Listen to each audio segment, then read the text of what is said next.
What's up, Legends of Los Santos? Rio here. $2 million from one heist, one target, and for the next few days, you don't even need luck to get it. Let's talk about the Panther Statue and exactly how to walk away with the biggest single payday Cayo Perico has ever offered.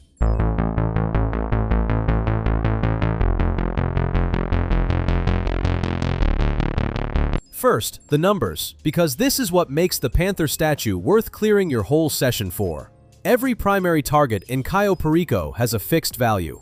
Tequila's your bottom tier, sitting under $1 million. Ruby Necklace, a bit more. Bearer Bonds, a bit more than that.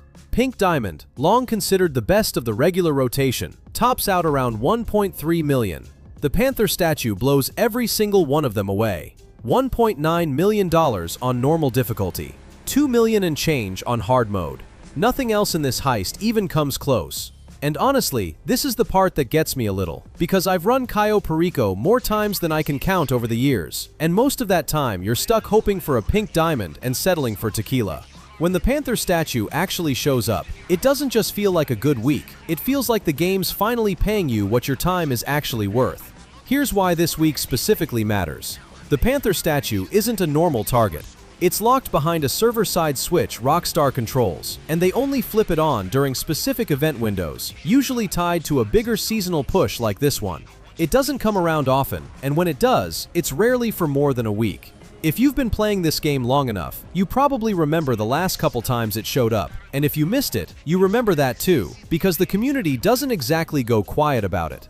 My honest take, weeks like this are the closest thing GTA Online has to a genuine event in the traditional sense. Not just a discount rotation, an actual limited window worth planning your week around.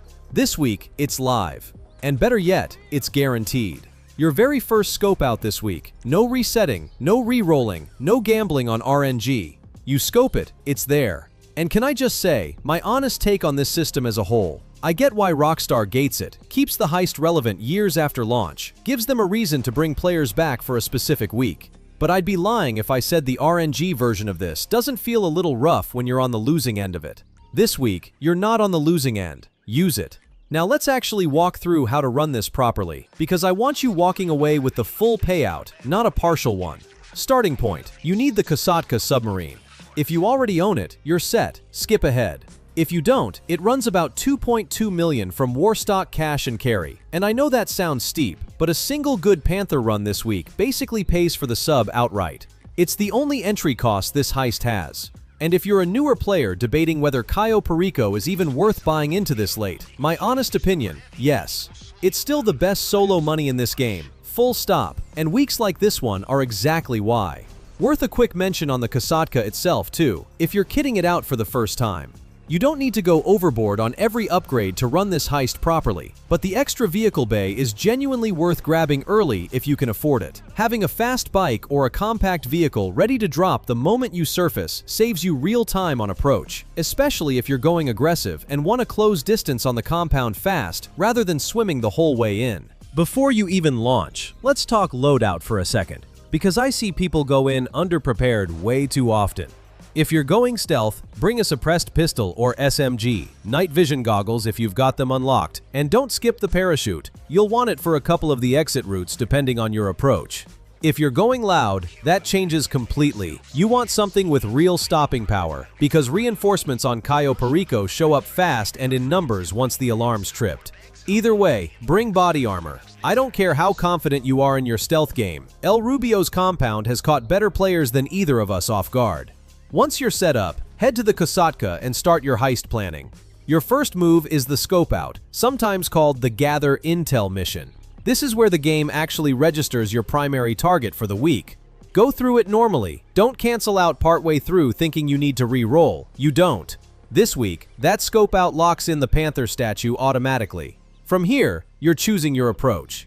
For a solo run, I'd point you toward whichever entry method you're already comfortable with. This heist doesn't punish you hard for approach choice the way some others do. If you're newer and asking me directly, I'd say go loud on your first run. Stealth is more efficient once you know the compound with your eyes closed, but loud is more forgiving while you're still learning the layout. And honestly, dying because you overthought a stealth approach on your first Panther run of the week would be a genuinely painful way to lose $2 million. Once you're actually on the island, a quick note on the compound itself, because this is where most first-timers waste real time. Don't sprint straight for the main building the second you land. The outer perimeter guards will clock you fast if you're not paying attention to their patrol timing. Take the extra 30 seconds to actually watch a patrol loop before you commit to a route. It feels slow in the moment, but it's genuinely faster than getting spotted, going loud by accident, and having to fight your way through half the compound before you even reach the vault. What actually matters more once you're inside is what happens at the vault itself. The Panther statue isn't sitting in a safe like some of the other targets. It's in a glass display case, and you'll need to cut your way in rather than crack a code. Keep that in mind so you're not standing there confused when the game doesn't prompt you for a safe like you might be expecting from other runs. While you're in there, don't just grab the statue and run. Fill your secondary loot bags too. Cash from El Rubio's office safe is quick and easy, and if you've got bag space left over, cocaine or gold are your best value per slot. That secondary loot is stacking on top of your Panther statue payout, not replacing it. And honestly, I think this is the single most common mistake I see people make with this heist. They get tunnel vision on the primary target and just sprint for the exit, leaving genuinely easy extra cash sitting in the same room. One more mistake worth calling out, and this one's cost me personally, more than once. Don't get careless on the extraction.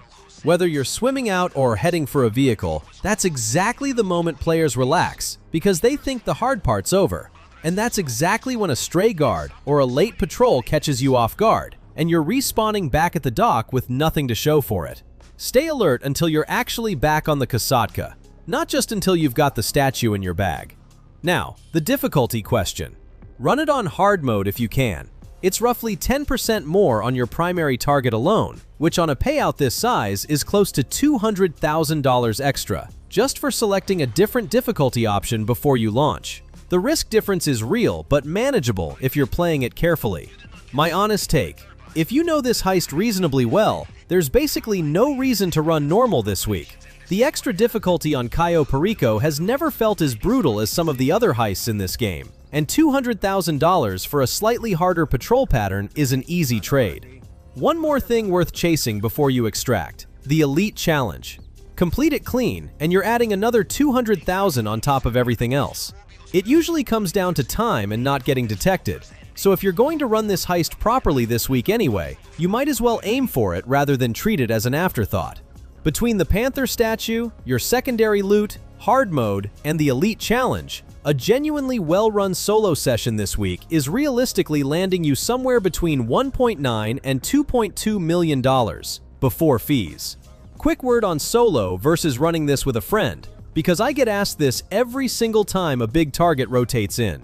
Bringing a second player speeds up the compound significantly. More hands means more loot bags filled before the alarm even has a chance to matter. But remember, the Panther statue's a shared primary target either way. It's the value that's fixed, not a per-player bonus, so you're splitting that headline number, not doubling it.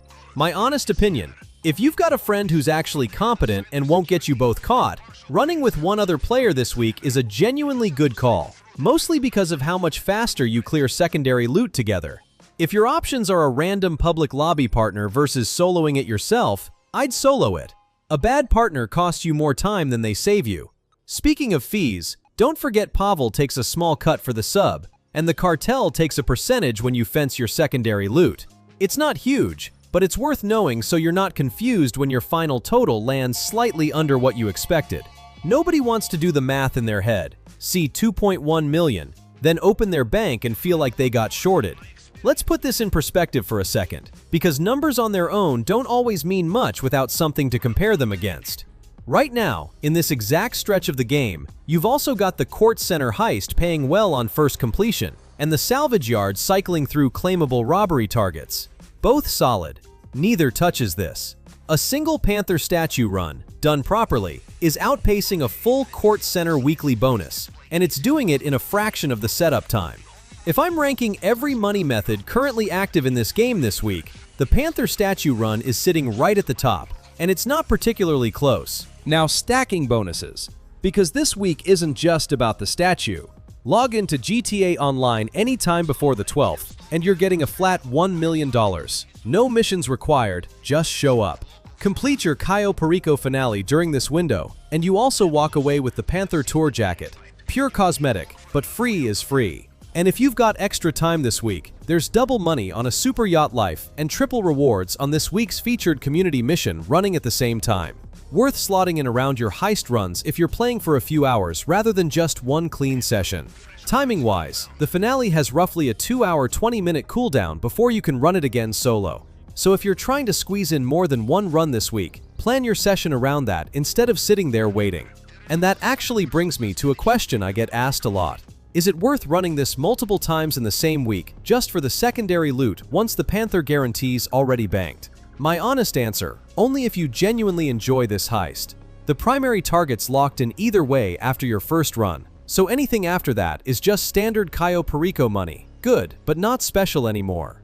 I'd rather see you spread that time across other bonuses this week than grind the same heist 4 times chasing marginal gains. Unless you're the kind of player who's just going to be on Cayo Perico anyway regardless of what I say. In which case, no judgment, go for it. If I'm being completely honest with you, out of everything currently active in GTA Online right now, this is the single best use of your time this week, hands down. I've said that about other bonuses before and meant it a little less. This one, I actually mean it.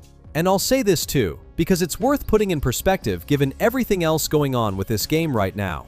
We're getting closer to GTA 6 every single week, and Rockstar's clearly still treating this game like it matters. Weeks like this one aren't filler. They're a real reason to keep logging in. Whatever comes after November, I don't think anyone expected GTA Online to still be handing out paydays this good, this deep into its life. Enjoy it while it's here. And that's genuinely it. This isn't a complicated heist to run if you already know Cayo Perico. The only thing different this week is the target's locked in for you, and the number attached to it is the best one this heist offers. So if there's one thing you take from this whole video, let it be this. Don't let this week pass without at least one run. So here's my question for you. Are you running this solo for the full cut, or pulling in a second player to speed through it faster? Comments, tell me which way you're playing it this week. If this guide saved you time figuring out the details yourself, get that like in, get subscribed, and I'll see you with the next one before this window closes. Rolling out. Thanks for watching. Subscribe for more.